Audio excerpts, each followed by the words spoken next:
Half कच्चा वाले half mind वाले। देशभक्ति तो नज़र आ गया। अब कहाँ रह गए थे देशभक्त? क्यों भेजी सोफिया कुरैशी को? क्यों भेजी एक दलित बेटी को? दलित और मुसलमान ही सबसे ज़्यादा इनकी नज़रों में जो है वैल्यू नहीं रखता। देशभक्ति पर सवाल। और वहाँ जो जाने वाली हैं वो दलित की बेटी और जो है मुसलमान की बेटी है। क्यों नहीं गया कोई गुजराती? भेजते किसी को? क्यों नहीं गया कोई ब्राह्मणवादी? भेजते किसी को? क्यों नहीं गया किसी के बनिया का बेटा? भेजते किसी को? जो कहने वाले लोग हैं उनके लिए मेरे जूते पर फोकस करो। 10 नंबर का जूता है और बाटा का है। हिंदुओं के जहन से हिंदू मुस्लिम कभी ख़त्म नहीं होगी। तो इतनी काबिलियत वाला नेता जिसके पास है, एक दलितों के पास था तो उन्होंने पूजा की, लेकिन एक मुसलमान बैरिस्टर होने के बाद भी उनको मानने के लिए तैयार क्यों नहीं फिर? और अल्लाह के नबी के पीछे नमाज़ पढ़ते लेकिन मौका मिलते मुखालफत कर रहे थे। तो कौन लोग थे? मुनाफिक। सबको अपना धर्म मुबारक, मुझे अपना धर्म मुबारक। हाजी गुलाम मन विधायक, कहीं उस पर आग से पे वो डाल रहे थे घी, कहीं अशरफ अली खान, कभी ना मुसलमान कहूँ। अब एक वीडियो वायरल हो रही है जिसमें हम देख रहे हैं कि कुछ हिंदू संगठन पाकिस्तान जिंदाबाद के नारे लगा रहे हैं। आगरे की वीडियो बताई जा रही है, उसको लेकर क्या कहेंगे? ये कोई नई चीज़ नहीं है, ये राष्ट्रीय संघ सेवक वालों की पुरानी चीज़ है। जब मुल्क की आज़ादी के लिए हम जैसे मुसलमान और मदरसे के उलमा इकराम और अकाबिरीन और मशाइखीन ने कफन बांधा हुआ था सर पर, तभी चापलूसी कर रहे थे। हिस्ट्री पढ़िए पढ़ने वालों को, जो पढ़ते हैं वो समझते हैं, जो पढ़ते नहीं वो डरते हैं। तो इसलिए हमारी जो तारीख़ है उसको पढ़ेंगे तो ये मालूम होगा कि वाकई इन्होंने कितनी कुर्बानी दी है। और ये वही लोग हैं जो हाफ कच्चा वाले हाफ माइंड वाले, इनकी जो है मानसिकता कभी काम नहीं करेगी। ये चीज़ इस मुल्क से कभी ख़त्म नहीं होगी, इसलिए कि मुसलमान से ज़्यादा वफ़ादार कोई नहीं हो सकता।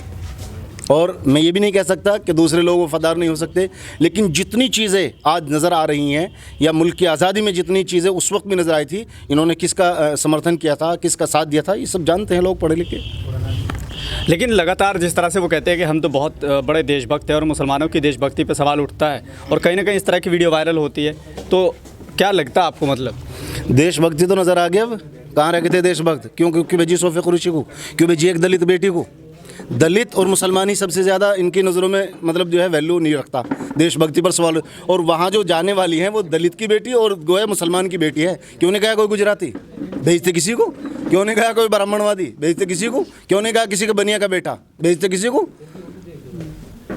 लेकिन एक वीडियो हमने देखा कि एक बीजेपी के मंत्री ने कहा सोफिया कुरैशी का आपने नाम लिया तो उनका कहीं ना कहीं अपमान किया और बाद में उन्होंने माफ़ी मांगी है। लेकिन एक तरफ अली खान को अरेस्ट कर लिया गया एक पोस्ट को लेकर। इस पूरे इन दो वीडियो को लेकर आप क्या सोचते हैं? अल्हम्दुलिल्लाह हम मुसलमान हैं, अल्लाह का फजल है। हम ऐसे मुल्क में ऐसी कंट्री में रहते हैं कि हमें इस्लाम ये सिखाता है, हमें कॉन्स्टिट्यूशन ये सिखाता है कि बेटी, बच्चा और बुज़ुर्ग किसी मज़हब का उसका आदर सम्मान करना चाहिए। ये इनकी आइडियोलॉजी है कि बेटी को अपमान करते हैं, कई बेटी को बेइज्जत करते हैं, कई बेटी का हिजाब खींचते हैं। ये फ़र्क है हमारे मेरे उनमें। इस पूरे प्रकरण को कैसे देख रहे हैं कि ओवैसी को डेलीगेशन में शामिल किया गया है, तो कई लोग कह रहे हैं कि बीजेपी की तरफ से बड़ा अच्छा गिफ्ट इनको मिला है। जो कहने वाले लोग हैं उनके लिए मेरे जूते पर फोकस करो। 10 नंबर का जूता है और बाटा का है। ठीक, एक बात। दूसरी बात, एक बात याद रखिएगा, इस मुल्क की आज़ादी से पहले अंग्रेज़ का ग़ुलाम मौलाना हुसैन अहमद मदनी रहमतुल्लाह अलैह को कहा जाता था। ठीक, कि तो जो है अंग्रेज़ के पिट्ठू हैं, अंग्रेज़ के एजेंट हैं। मौलाना मदनी रहमतुल्लाह अलैह को कितनी बड़ी अजीम शख्सियत थी। इसी के साथ साथ मौलाना जितने भी अकाबिरीन थे उनको अक्सर कहा जाता था ये सब चीज़ें। तो ये सब चीज़ें कभी ख़त्म नहीं होगी। मौलाना अबुल कलाम आज़ाद साहब का एक वर्ड है, मैं आपको बता दूं कि उन्होंने एक बात कही थी कि इस भारत से 2 चीज़ कभी ख़त्म नहीं होगी। क्या? एक तो हिंदुओं के जहन से हिंदू मुस्लिम कभी ख़त्म नहीं होगी, एक बात। दूसरी चीज़, मुसलमानों के जहन से ये बात ख़त्म नहीं होगी कि अपने लीडर के लिए शफाफियत जहन से हो। यह मेरा लीडर है, याद रखिएगा, नस्लें तरस जाएंगे, ओवैसी साहब जैसा काबिल और लायक फाइक आदमी नहीं मिलेगा।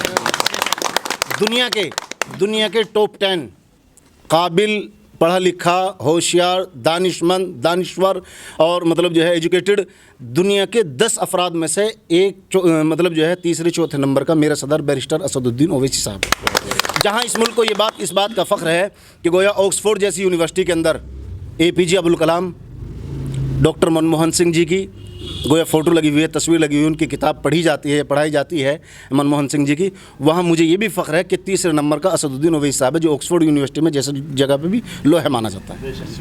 लेकिन ये सब क्वालिटी होने के बाद भी हम देख रहे हैं कि लगातार मुस्लिम समाज उनको समझने को तैयार नहीं है। चुनाव लड़ते हैं तो बड़ी भीड़ आती है, लेकिन वोट कहीं ना कहीं उनको देते नहीं है क्योंकि उनको बीजेपी को हराना होता है। तो इतनी काबिलियत वाला नेता जिसके पास है, एक दलितों के पास था तो उन्होंने बाबा उनको माना और उनको अपने तरीके से जैसे वो मानते हैं उन्होंने पूजा की, लेकिन एक मुसलमान बैरिस्टर होने के बाद भी उनको मानने के लिए तैयार क्यों नहीं फिर? मैंने कहा, अभी आपसे बताया था मैंने कि नबी अकरम सल्लल्लाहु अलैहि वसल्लम के पीछे नमाज़ पढ़ने वाले मेरी और तेरी दाढ़ी से लंबे रहती थी, टोपी भी उड़ने थे, कुर्ता भी हमारा गट्टों तक रहता उनका, ठीक। और अल्लाह के नबी के पीछे नमाज़ पढ़ते थे, लेकिन मौका मिलते हुए मुखालफत कर रहे थे। वो कौन लोग थे? मुनाफिक। तो इसलिए रूहानी औलादे अब भी ज़िंदा हैं। और असदुद्दीन ओवैसी साहब के लिए आपने जो अल्फाज बोला है कि उनके लिए हमारे जो यहाँ के डॉक्टर जाकिर हुए हैं ना, डॉक्टर जाकिर साहब, मौलाना अबुल कलाम आज़ाद साहब, इन हजरात ने एक संगठन तैयार किया और उस संगठन में युवा, यंग, न्यू जनरेशन, जैसे हमारे भाईजान बैठे हैं और दिगर से बैठे हैं, एक नई जनरेशन में एक एनर्जी पैदा करने की कोशिश की।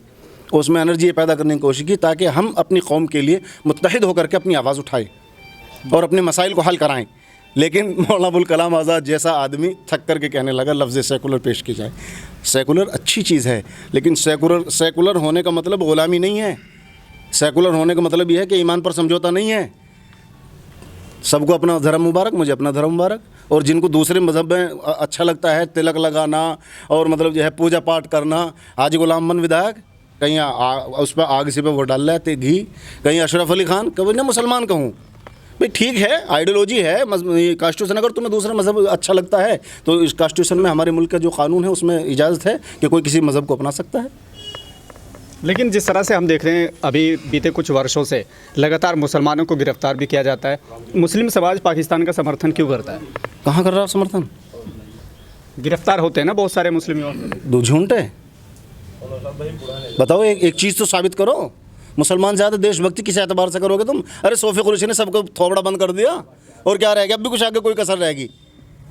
इससे ज़्यादा सबूत क्या होगा? इसके लिए हमारे उलमा इकराम की, आप जिस कस्बे में बैठे हैं ये बुढ़ाना कस्बा है जो 1857 की जंग आज़ादी जब भुगुल बजा था और वहाँ से दिल्ली से लेकर के आपका गाज़ियाबाद, मुरादनगर, आपका मेरठ और आपका जो है गोया ये समझिएगा खतौली और आपका जो है बुढ़ाना, आका, अंदला, शाम, ये वही रोड है जहाँ हमारे उलमा इकराम की शाखें तो भले ही खाली हों, पेड़ कोई खाली नहीं थे जिस पर उलमा की लाशें न टंगी हुई हो। पढ़ते नहीं हैं, पढ़ना चाहिए। मैं अपने नए बच्चों को कहता हूँ कि अपने बड़ों की तारीख़ पढ़िए। अगर नहीं पढ़ेंगे तो कन्फ्यूज़न ज़िंदगी गुजारने की, कुछ किया भी है या नहीं किया। जो कुछ किया हमने ही तो किया है, हमारे बड़ों ने ही तो किया है। मुल्क हमसे छीना गया था, कुर्बानी हमने ही तो दी है। एक बीजेपी के उप मुख्यमंत्री है, उनका कहना यह है कि आज देश की सेना और पूरा देश मोदी जी के चरणों में है, उनको लेकर क्या? हाँ तो उसके लिए होगा, उसके उनकी इनकी सोच है, उनके लिए होगा। हमारे सदर साहब मुल्क के साथ हैं, बीजेपी के साथ नहीं हैं। ये मुल्क का मसला है। जितनी बातें असद साहब, चाहे कांग्रेस हुकूमत के बयान उठाइए, सोशल मीडिया का दौर है, और चाहे बीजेपी का, जितनी मतलब जो है पॉइंट टू पॉइंट जितने सवालात मेरा सदर नकीब मिल्ला जनाब अलहाज बैरिस्टर, मुझे गर्व है मेरे सदर पर। मेरा सीना चौड़ा होता है। कोई कहता है कि असद ओवैसी की पार्टी का कार्यकर्ता है, अल्हम्दुलिल्लाह। क्यों? इसलिए कि जिस्म, जुस्सा, खूबसूरत, ताकत, एजुकेशन और उसकी गोया काम, उसके बच्चों को एजुकेशन देना, ये लोग बच्चियों के सर से हिजाब खींचते हैं, वो देते हैं। ये लोग गोया जो है, अभी आपने देखा ना कि दिल्ली के अंदर मतलब कुछ कॉलेज, कुछ स्कूल थे वो बनाए पहली हुकूमत ने थे, लेकिन वो ओपनिंग ये दिखा रहे, उद्घाटन ये कर रहे। तो इनको तो काम है एजुकेशन को ख़त्म करना, और इनका तो काम है इस तरह के लफ्ज़ या पेश करना। और बीजेपी में ख़ास तौर से उन्हीं लोगों को वैल्यू दी जाती है जो अनाप शनाप बोलते हैं।